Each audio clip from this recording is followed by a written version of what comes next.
All right, everybody, we are back to another great episode of the Leadership Blend television show with your host, Ricardo D. Rice, and we are officially in episode 18. So on last week, I talked about delegation and the importance of delegation. So I want to do a quick recap because I want to make sure that you as leaders or managers understand the importance of delegating to your teams or delegating to your number one. I call them number one and number two. I just like the way it sounds. Just old school thing. So when you think about delegation, always be mindful of it's an opportunity for your second in charge to be able to step up. And I talked about this last week. There's nothing worse than having a organization that is only used to one leadership style or used to one leader, and something happens to that leader, whether it be circumstances or whether they get promoted. Hopefully they get promoted, and there's no number two that people are used to. So in order to avoid all of that, if you operate in delegation, it makes life easier for everyone, and it makes life easier for you as well. Delegation is a two-way street. So when I say delegation, it's the ideology of transferring power to another individual to exercise or operate in that power. So when we talk about ministry, we're talking about pastors and assistant pastors. When we're talking about organizations, nonprofits, we're talking about CEOs and CFOs. When we talk about regular organizations, you get into managers and assistant managers, all of those good things. They all mean the same thing. So when you talk about a pastor and a assistant pastor, you're talking about, in essence, the pastor having the primary duties and the assistant pastor having the secondary duties. So I use the example of saying the pastor may do, hopefully not this many, but 15 funerals. And he says, okay, well, I'm going to take 8 funerals and you take 7 funerals, and I'm going to let you do those 7 so I can be with you to make sure that you understand the dynamics of how to do a funeral just in case I leave. Or preaching on Sunday mornings. They can say, well, hey, there's 4 Sundays in a month. You're going to preach. I'm going to preach 2. You're going to preach 2. I'm going to sit in with you to make sure you understand the dynamics of ministering so that when I leave the scene or when I get promoted, you're ready. Same thing within your nonprofit. You can have your CEO who does all the primary duties, and you have your CFOs and your COO, which CFO is your chief financial officer, your COO is your chief operating officer. They each do different things, but they understand their duties and they understand their tasks. Remember, this is primarily the goal, so that in the pastorship, the assistant pastor understands what the pastor does, so when that pastor gets promoted to either an apostle or a bishop, they're able to step up and people are not caught off guard by their leadership style. Oftentimes what you will find and what's best for an organization is having 2 different leaders with 2 distinctive different styles. So you may have the pastor who is more of an authoritative type leadership, saying that he has almost autonomy, he understands how things operate, he understands how things work, but then you have an assistant pastor who is more passive. So they kind of complement each other. I've had managers where one was really aggressive, and I had an assistant manager who was less aggressive, and they complement each other because sometimes you may need to kick in a door, but other times you may need to actually turn the knob. So having 2 different leadership styles makes the difference. But if you let them operate while you're still on the scene, people can get accustomed to their leadership abilities. So again, using that same example, if you have a pastor who's more aggressive and an assistant pastor who's less aggressive, on those Sundays where the assistant pastor is preaching, they're now getting the understanding, okay, well, this is how assistant pastor Campbell preaches. I can get used to that. Versus it's solely being the pastor, so that when they leave the scene, nobody understands how to operate or work with the assistant pastor. So delegation is a two-way street. And the more you operate in the spirit of delegation, the easier it'll be to transition your ministry, and the easier it'll be for the parishioners to understand the leadership abilities of the assistant pastor or whoever's next in charge. All right? So we're going to get into this week understanding the different types of power, because despite what people think, there is different types of power. So the 6 types that I'm going to be discussing today is legitimate power, reward power, expert power, referent power, coercive power, and informational power. So those are the 6 different types of power. And when we say power, we mean having influence, having the ability to lead, having the ability to manage. And I said this last week, there is a difference. A leader is one that in any given situation, they know how to step up. It's almost instinctive for them to be able to lead. A manager is somebody who's really been taught the styles of leadership. So they usually go through management classes. They're usually being trained by a leader, the attributes that they want them to have. So there's a difference between a manager and a leader. And people really don't understand that. But yeah, a leader leads by instinct. It's something they do naturally. Unfortunately, it's one of the gifts that I have. It doesn't matter where I go. Somehow I end up on the front in some kind of leadership capacity. There are friends that I have who are managers. They kind of can do it if they want to. They don't really have to. It's not really instinctive for them. Not that it can't be taught, which is a whole nother issue that people have, whether leadership can be taught. I personally believe that leadership is something you've been born with. You can create managers, but I feel like leadership is something you're innately born with that just is in you. Manager you can create. They can go to classes. They can go to seminar sessions. They can learn how to manage. So there is a difference.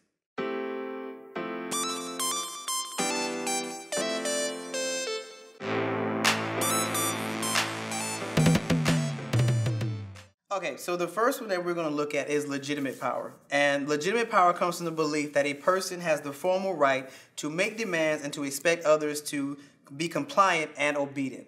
So I like to call this old school power. It's the ideology that my father was the pastor of this church and now it's being passed down to me. So all the exclusive rights that my father had, I now have. So I expect you to follow everything that I say, to be compliant and obedient.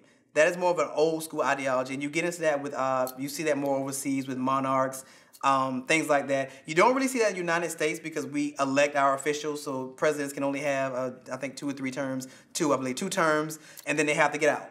But overseas, you see that with monarchs, they pass the power down to their kids, and it's kind of like this monarchy, and you kind of see that.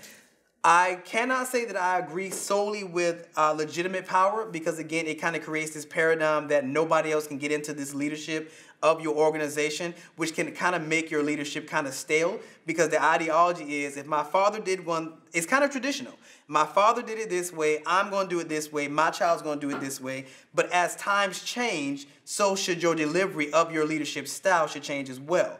So I can't say legitimate power is the best power. Reciprocally, people will say that traditional power maintains barriers and keeps people in line. And you see that a lot in a lot of ministries. Typically, Baptist is very good about that. The holding on to traditions. This is the way we've always done it. This is the way we're going to do it. This is the way it will be forever. And again, I can't really say that legitimate power is great, but I won't say that it's bad as well.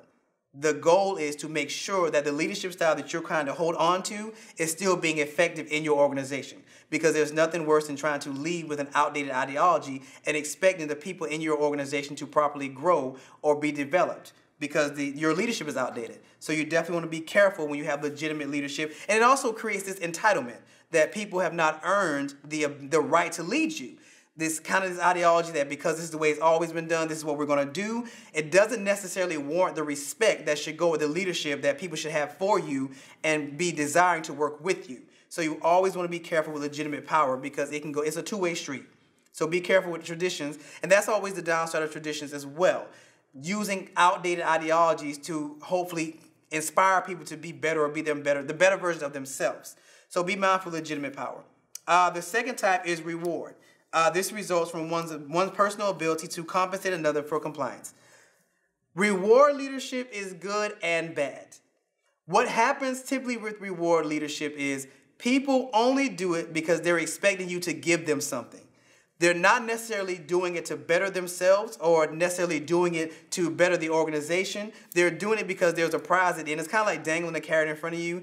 So you definitely want to be mindful with dealing with reward leadership because it can kind of be a trap.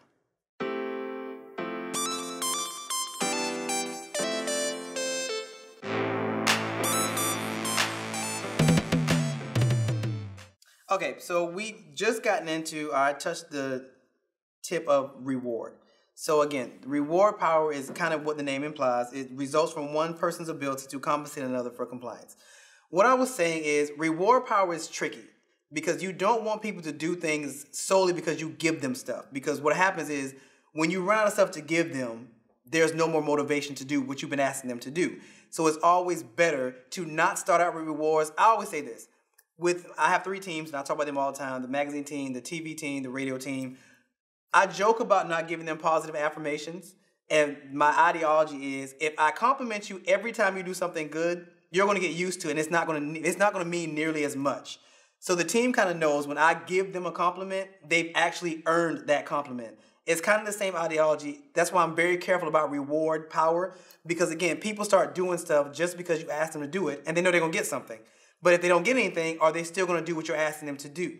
So for those individuals who do not have intrinsic motivation, which means the motivation that comes from the inside because they just want to be a better version of themselves, reward power can be good because they feel like hey, if I do a really good job, I'm going to get this or I'm going to do that. You see this a lot with jobs. You know, hey, if you, especially jobs that are trying to meet quotas.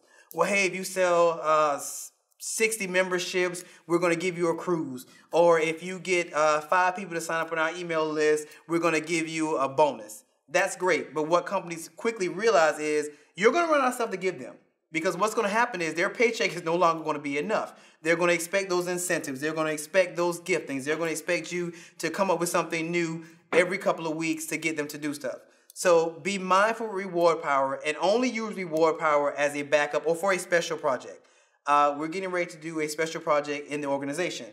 For that, I may actually say, well, hey, you know, if you guys do X, Y, Z, my team likes food.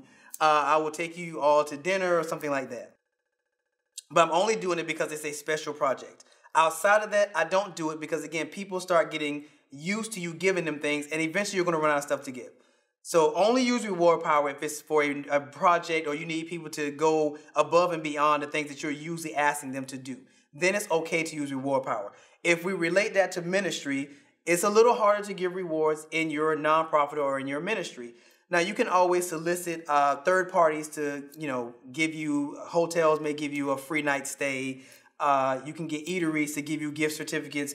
Those are nice. But when you're talking about things that pertain to ministry, remember the primary goal is ministry. You are doing this because you love God or you love the ministry and you have brought into the vision. And I talked about the buy-in a couple of weeks ago. The ideology that people are so vested in your ministry, or they're vested in your vision to the point where they will give their time, their money, their energy, everything a part of their being because they believe in the vision statement or they believe in the mission statement. Well, it's the same ideology with reward power. When you get into the nonprofit sector, it is a little harder to utilize the reward power or leadership because the reward is supposed to be you're doing it for the greater good. Point blank, period. That's the ideology when you're dealing with nonprofits and ministry. So I do not advise that pastors get into reward leadership or reward power because it's kind of hard to maintain in the nonprofit sector. Because our goal is not money and our goal is not popularity or fame. Our goal is to better the social economic status of individuals who utilize our programs and our services. So you want to keep that in mind. All right, number 3 is expert power. This is based on a person's high level of skill and of knowledge. So when you have expert power, it's the ideology that I understand the subject matter that we're dealing with. When it comes to leadership, I typically do deal in expert power because I have studied it. I've gone to school for it. So when it comes to understanding the dynamics of leadership, I operate in expert power. The ideology that I understand the flow, that I understand the ideologies that go with the subject matter that we're dealing with. When it comes to the pastorship or when it comes to nonprofit organizations, understanding your cause will give you expert power. So let's say that you're a part of the National Association of Cancer Research.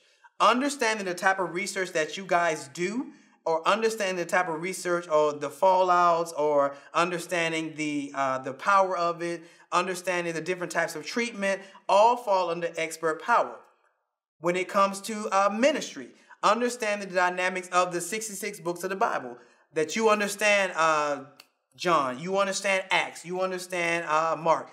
All expert power, understanding the subject matter at hand, understanding what your organization is built on. When we talk about the for-profit sector, let's say you're a part of an IT firm, understanding how IT works, understanding the backlog, understanding the coding, all of that good stuff. When you have a grasp or a good grasp on the subject matter of your organization, then you operate in expert power.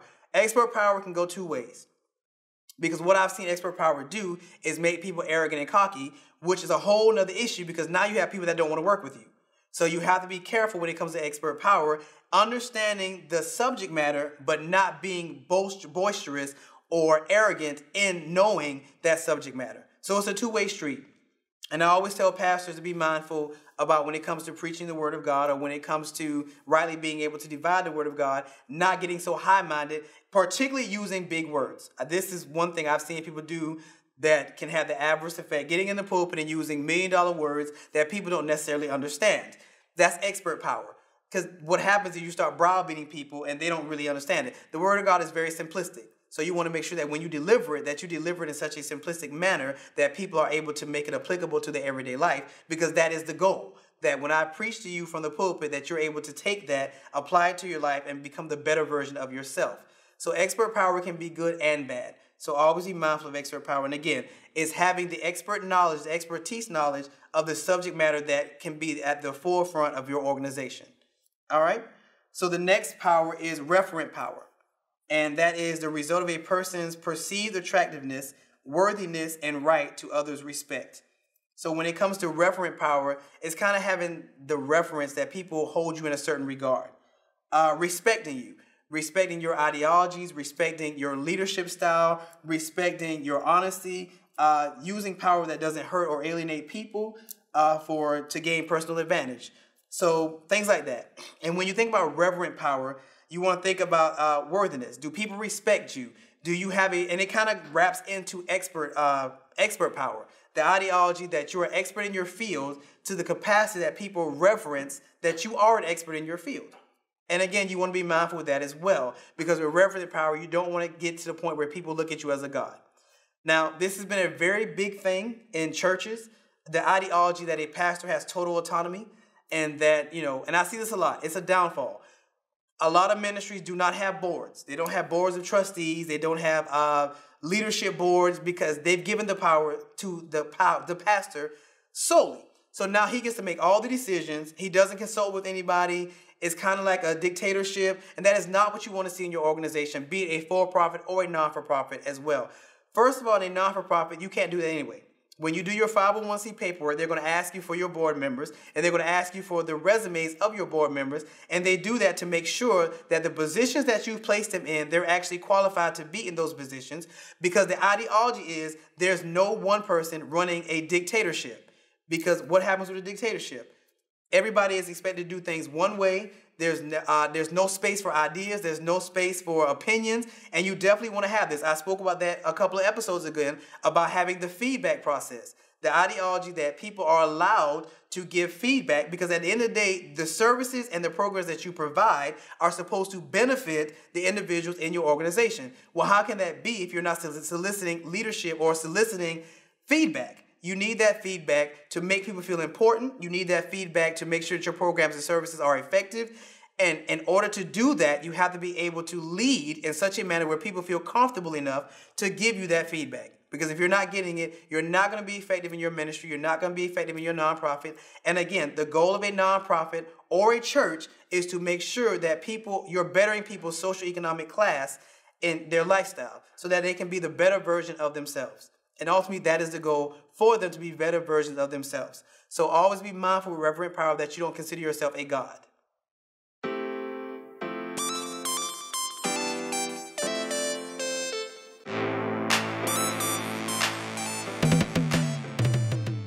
Okay, so the next power is one that I do not like to see, and I think it is one of the more ineffective styles, if not used properly, and that is coercive power. And this comes from the belief that a person can punish others for non-compliance, meaning it's my way or the highway. These are the punishments that are going to happen if you don't do what I tell you to do. This one is typically problematic. I see this a lot, and this kind of goes with legitimate power. So when you have legitimate power, again, I was saying it's kind of traditional power. So it's the ideology that my father did it this way, I'm going to do it that way, my kids are going to do it that way. On the adverse side of that, you start getting into coercive power, which is the power of tradition. Because when I speak about tradition, it's great sometimes because it kind of can maintain a standard, but reciprocally it can be bad sometimes because it can be stifling to an organization. Again, the ideology that this is the way we've done it for 30 years, and the way that we've done it for those 30 years is going to carry us through another 30 years. Well, we know that not to be true. You can look at the world now. A lot of the ideologies that we held near and dear 20 years ago are not valid, and a lot of them are not even in existence 20 years later. So the ideology that we're supposed to hold on to, these concepts and these thought processes that were created by our forefathers 50 and 60 years ago, can be detrimental to an organization. What can be even more detrimental is operating in coercive power, saying that if you don't do this, this is what's going to happen. I see this a lot in holiness and apostolic churches. The ideology is that if you don't do it this way, this is the only way, and this is my way or the highway, and this is how God wants it, and if you don't do it, you're going to drop dead. I hear this and I see this a lot. It is the most detrimental thing. It is the most browbeating thing that you can do. And it's the most ineffective thing that you can do in your organization. Because what happens is you have grown adults who are treated like kids. I see it all the time. And that's not what you want in your organization. Even in your churches. You still want to have a leadership board. And that leadership board is supposed to be connected to the people. Because in essence, pastors are here. And then you have your assistant pastor. And then you have your leadership board. Your leadership board is the closest to the parishioners, and they're supposed to feed information to you. Because as a pastor, you're not going to have time to sit down with every member of your church. But if you have the right team leads, you have the right leadership team, they will feed you the information that you need to be effective in your operation, in your leadership abilities, and your leadership styles. And that goes for your assistant pastors as well. Your assistant pastor has more of an ear to the members of your organization, therefore giving you great feedback that should empower you to make sure that every member of your organization is leading their best life and becoming the better version of themselves. When you operate in coercive power, it is the ideology that you have to do it this way, and if you do not do it this way, these kind of things are going to happen to you. So you definitely want to be mindful with coercive power because, like I said, I feel like it's the most ineffective one because the ideology of punishing grown adults or making them believe that if they don't do things in one particular manner, they're not going to be effective in ministry or in life is just not good, and it's not what God ordained in the Bible. So you definitely want to be careful with coercive power. Now, I will say that I will threaten my teams because it's fun, but they know I'm not serious. But you want to make sure that you establish that kind of relationship that they understand when you're playing and when you're not playing. And again, coercive power can get very serious. And I'm going to give an extreme example. So when we look at the Holocaust and we look at Adolf Hitler and the way that he operated, that's kind of coercive power. The ideology that you can get a group of people to commit genocide on another group of people from your leadership abilities, not good. Not a good thing. Reciprocally, if you can get, and I use this example reciprocally, Martin Luther King. The ideology that 50 years after your death, people are still holding near and dear to your principles and your ideology is also the reciprocal of coercive power. Now, there's no punishments or things like that, but the ideology that you can exert that level of influence over people's lives 50 years later is a very good example of how power, and on any regard, can be a good thing and an effective thing. But again, with coercive power, you definitely want to be mindful because it can definitely be, for me, it's the most ineffective. All right, and lastly, informational power. This is the result from a person's ability to control the information that others need to accomplish something. Okay, now informational power is a powerful tool for the person that's holding the information, which you want to be careful. And I tell people this all the time. For a business owner, it becomes imperative that you understand all the dynamics of your business. Because there's nothing worse than you allowing one individual to hold all the information that you need to run your company. You see this all the time. A CEO has, all the information, all the paperwork. They quit, and then all of a sudden everybody's scrambling trying to figure out where they put all the information. Especially for a small business owner. Now, I said that. I also want to say reciprocally, I hate the ideology when somebody says, if you want something done right, you have to do it yourself. That is the most ineffective thing that you can do and the most detrimental thing you can do for your business. It is imperative that you understand all the dynamics of your business. Case in point, today I did the radio show earlier today, and my engineer, who's always there, did not show up today. I don't know how to engineer a show. So in that regard, I had to make phone calls, and my show was delayed for almost 20 minutes because I had to go get a backup engineer to come in and do the job. Now, that was bad on my part because I always preach and teach about individuals understanding every part of your business. Well, I failed because I did not understand the dynamics of engineering my show. Small example, but I can use a better example with ministry. Paperwork. This is a very administration for a ministry. There is nothing worse than you having an administrator, and I saw this last week with the ministry. They had an administrator. That administrator decided they didn't want to come to church anymore. Nobody knew how to do that administrator's job, including the pastor. So now you don't understand how to balance books. You don't understand what your expenditures are. You don't understand anything about your bottom line. That individual had too much informational power. So you want to make sure that the individual that is holding the information distributes that information not only to you, but to 2 or 3 other individuals that can do the job. Now, today's example with the radio show is funny because I very rarely do that. When it comes to the other teams, the TV team, the magazine team, they're typically trained to do other jobs so that if one person's not there, another person can step in. For a business owner, it is very important. Informational power is good for the person holding the information. If you're in a leadership ability, you should have information about every aspect of your organization and every aspect of your business, because in the absence of one person, you do not want one monkey to stop your show. And that's an old school saying, so I just told my age. But one monkey does not stop a show.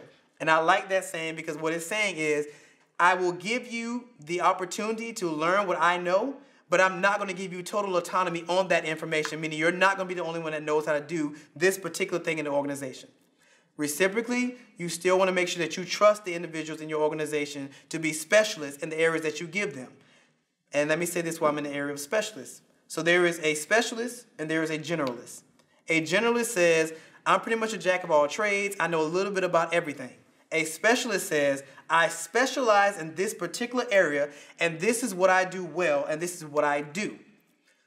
Pastors typically have to be a generalist. Assistant pastors have or team leads have the luxury of being specialists. Saying, and you see this actually, McDonald's got very good at this, which I was surprised about.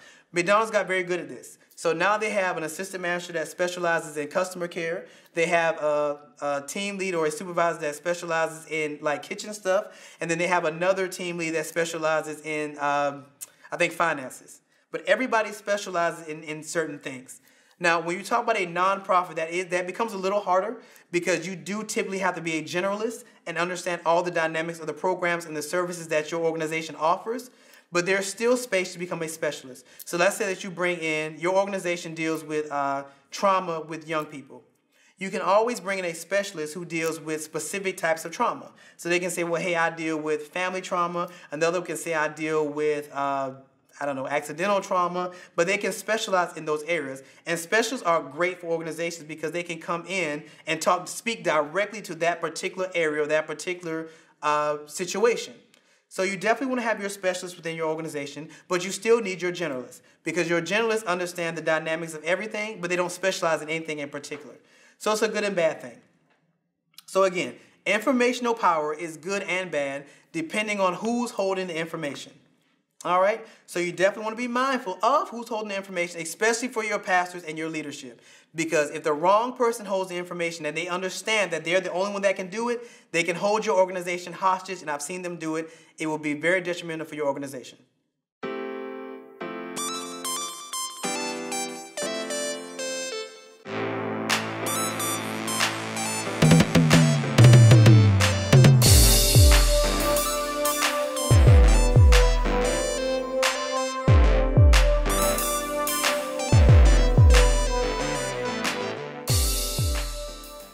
Okay, so in this episode, I went over the 6 different types of power, and they kind of come in handy because in leadership abilities, we always are operating between different leadership styles. But if we understand how power works and the flow of power, it can help us be more effective in our leadership abilities. So remember, legitimate, reward, expert, referent, coercive, and informational power can be your best friend or your worst enemy.